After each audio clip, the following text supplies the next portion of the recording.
Dostlar, salam, zdravstvuyte. Yoxlama işinə davam edirik. Növbəti cümləni tərcümə etməzdən öncə sizdən xahişim olacaq.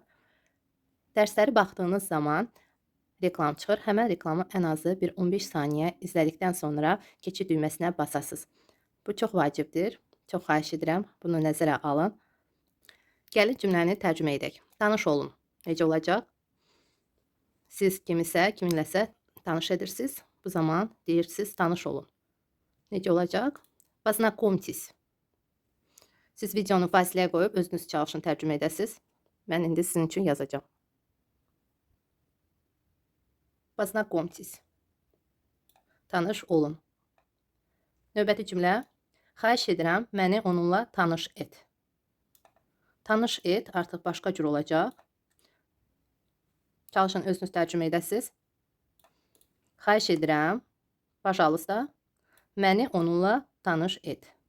Biz əmr xahiş feili birinci tərcümə edəcəyik.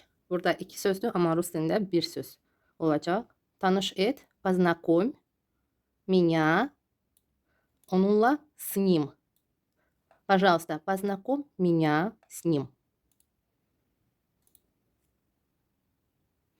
Пожалуйста, познакомь меня с ним. Əgər biz xahiş edirik, kişi cinsi ilə bizi tanış etsinlər. Burada təklədir, tanış etsin. Amma əgər xanımla tanış olmaq istəyirsinizsə, olacaq с ней. С ним kişi cinsi ilə, с ней qadın cinsi ilə. Növbəti cümlə, telefonumu qaytar. Biz feildən başlayacaq tərcümə etməyə. Qaytar telefonumu. Necə olacaq? Verni telefon. Burada telefonumu moj telefonda deyə bilərik. Sadəcə verni telefonda deyə bilərik. Hər iki cür. Konkret bir şəxsə deyiriksə və artıq o şəxs bilir ki, sizin telefonunuz nəzərdə tutulur. Bu zaman siz sadəcə deyə bilərsiniz. Telefonumu qaytar. Verni telefon. Verni telefon. Elə verni moj telefon. Burada diqqətli olun. Mən vurğuları görürsünüz, işarələyirəm və sözləri oxuyan zaman bunlara fikir verin və düzgün tələffüz edin. Siz əgər oxuduğunuz zaman düzgün tələffüz etsəz, bu zaman o cürdə yadınızda qalacaq. Çalışın, düzgün tələffüz edin və sizə rahat olsun sonra danışıq zamanı. Növbəti cümlə. Nə olub? Və cavab veririk. Qayıt, çantanı götürməyə unuttun. Gəlin birinci sual cümləsini tərcümə edək. Что случилось? Qayıt necə olacaq? Vernis bir şəxsə deyirik. Şəxs təklədir. Vernis. Və burada unuttun. Elə bir ki, həmən şəxs unudub. Ты ilə deyə bilərik. Ты забыл. Или ты забыла. Kişi cinsində şəxsə deyiriksə olacaq. Ты забыл взять сумку. Вернись. Ты забыл взять сумку. Vernis. Burada mütləq sir ilə olacaq. Əgər verni desək, olacaq qaytar. Hər hansı bir əşyanı nəysə qaytar. Amma vernis şəxs özü qayıtmalıdır. Qayıt. Ты забыл взять сумку. Kişi cinsində şəxsə deyirik. Ты забыл. Sən unuttun. Burada забыл sözü keçmiş zamandadır. Unuttun. Və ikinci feil gəlir. Artıq, baxın, infinitivdə olacaq, şəxssiz olacaq. Əgər iki feil varsa, birinci feil şəxsdə olur, ikinci feil şəxssiz olur. Dəyişilməz formada olur. Bunu siz inanıram ki, bilirsiniz, artıq yadınızda qalıb. Növbəti cümlə, qayıt öz yerinə. Necə olacaq? Вернись на свое место. Öz yerinə, на свое место. Вернись на свое место. Şəxs təklədir. Buna görə də biz vernis deyirik. Bir nəfərə deyirik. Yerinə qayıt. Növbəti cümlə. Məndən nə istəyirsən? Ver bura. Bu mənimdir. Burada sual işarəsi olmalıdır mütləq. Məndən nə istəyirsən? Necə olacaq? Məndən nə istəyirsən? Что ты хочешь от меня? Məndən, от меня. Məndən nə istəyirsən? Что ты хочешь от меня? Ver bura. Дай сюда. Это мое. Дай сюда, это мое. Ver bura, дай сюда. Bu mənimdir, это mое. Əgər biz bu mənimdir dediyimiz halda həmən əşyanı nəyisə demiriksə, bu zaman biz orta cinsdə deyəcəyik, это mое. Amma əgər ismi deyiriksə, məsələn, bu mənim telefonumdur, это mой telefon. Artıq ismin cinsindən asılı olaraq biz deyəcəyik moy, maya, mayo və yaxud mayi cəmdə olarsa. Məsələn, bu mənim eynəyimdir. Siz bilirsiniz ki, eynək rus dilində cəmdə olur hər zaman очки və deyəcəyik это мои очки. Дай сюда, это мои очки. Amma demədiyimiz halda isim əgər deyilmirsə, bu zaman biz bu cür deyə bilərik, это mое. Növbəti cümlə, nə alaq? Gəlin qarpız yerinə dondurma alaq. Nə alaq? Что купим? Əgər soruşursa nə alım, o zaman что купить? Мне купить nəzərdə tutulur. Что мне купить? Мне də deyə bilərsiniz, deməyə də bilərsiniz. Что мне купить?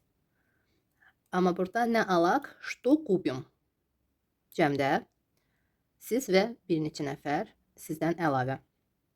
Gəlin qarpız yerinə dondurma alaq. Kimsə təklif elədi qarpız almağa, amma siz deyirsiniz ki, gəlin qarpız yerinə dondurma alaq. Gəlin, давайте купим. Arxadan tərcümə edirik. Давайте купим мороженое вместо арбуза. Давайте купим мороженое вместо арбуза. Siz başqa cür də deyə bilərsiniz. Baxın dostlar, bu cür də demək olar və başqa cür də. Gəlin, давайте buradan tərcümə edə bilərsiniz. Qarpız yerinə вместо арбуза купим мороженое. Belə də demək olar. Öncə dediyim kimi də demək olar. Deməli, həm arxadan tərcümə edə bilərsiniz, həm də ortasından. Qarpız yerinə dondurma alaq. Belə. Вместо арбуза купим мороженое. Növbəti cümlə. Ona daha dondurma vermə. Boğazı ağrıya bilər. Daha dondurma vermə. Daha vermə. Sonra ona dondurma. Bu cür tərcümə edəcəyik. Больше не давай ему мороженое. Больше не давай ему мороженое. Boğazı, onun boğazı nəzərdə tutulur. Onun boğazı ağrıya bilər. Горло может заболеть. Bilər ağrıya. Boğazı bilər ağrıya. Bu cür tərcümə edirik. Deməli, горло может заболеть. Или может заболеть горло. Bu cür də deyə bilərik, конечно же. Əlbəttə ki, горло может заболеть. Или может заболеть горло. Может заболеть горло. Не давай ему больше мороженое, горло может заболеть. Nəyə görə? Не давай. Çünki inkardadır. Не дай deyə bilmərik. Не дай yox, məhz не давай. Vermə. Больше daha. Больше не давай ему мороженое da deyə bilərik. И не давай ему больше мороженое. Больше sözü biz не давай sözündən əvvəl deyə bilərik. Больше не давай. Daha vermə. Больше не давай. Hər iki cür deyə bilərsiniz. Mən sizə bu cür dedim deyə öncədən gəlin bu cür də yazaq. Больше не давай ему мороженое. Горло может заболеть. Sənə nə götürüm? Mənə qazlı su götür. Necə olacaq? Sənə nə götürüm? Что тебе взять? Alım nəzərdə tutulur. Burada sənə nə alım da deyə bilərsiniz, sənə nə götürüm də deyə bilərsiniz. Что тебе купить? Sənə nə alım? Что тебе взять? Sənə nə götürüm? Mənə qazlı su götür. Burada götürüm deyəndə ikinci cümlədə də götürüm desəz daha uyğun olar. Mənə qazlı su götür. Qazlı su, газированная вода. Возьми мне газированную воду. Bizdə burada şəkilçilər dəyişiləcək, çünki cümlənin özündə feil var. Cümlənin özündə feil olanda ismin və sifətin şəkilçiləri dəyişilir. Əgər isim qadın cinsindədirsə. Ancaq qadın cinsində olarsa, feildən sonra, ümumiyyətlə cümlədə feil olarsa, bunların şəkilçiləri dəyişiləcək. Siz bunu bilirsiniz. Mən sizə dəfələrlə bunu təkrar etmişəm. Gəlin yazım sizin üçün.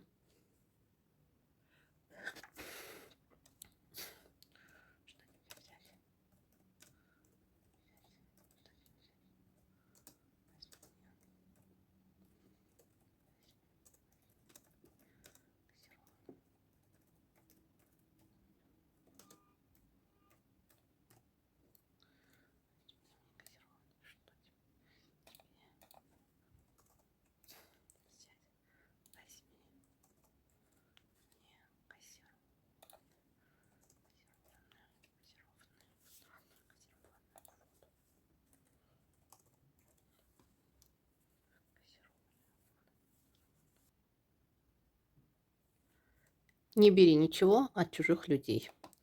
Biz nичего sözü burada da həm birinci deyə bilərik, həm əmr xahiş feilindən sonra. İstəyirsiniz bu cür yadınızda saxlayın.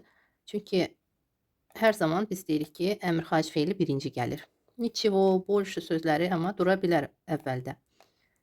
Əgər düşünürsünüz ki, səhv sala bilərsiniz, bu zaman yadınızda saxlayın ki, birinci əmr xahiş feili gəlir, elə ki, arxadan tərcümə edəcəksiniz. Sonra artıq qalan sözlər.